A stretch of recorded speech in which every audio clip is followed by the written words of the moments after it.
Hi, I'm Dara. I'm the event marketer behind Cvent CONNECT, and I'm joined by Andreas.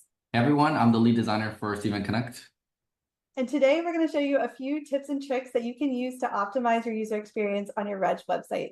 Arguably, one of the most important things when it comes to web design is making sure that you have the correct spacing for all your elements. And we choose elements depending on their relationship to each other.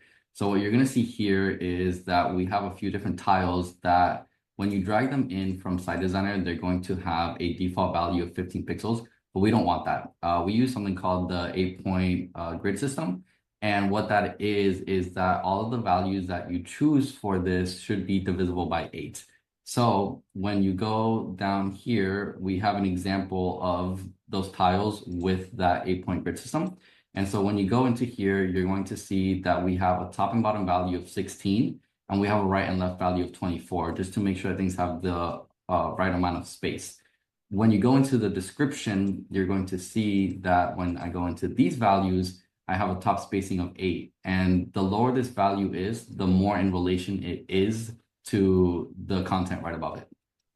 Yeah, and this is definitely a great website trick, but then I found myself using this same trick in emails, like anywhere you have digital content, this is so important. And once you see it, you can't really unsee it. So super love this trick. Thank you, Andreas.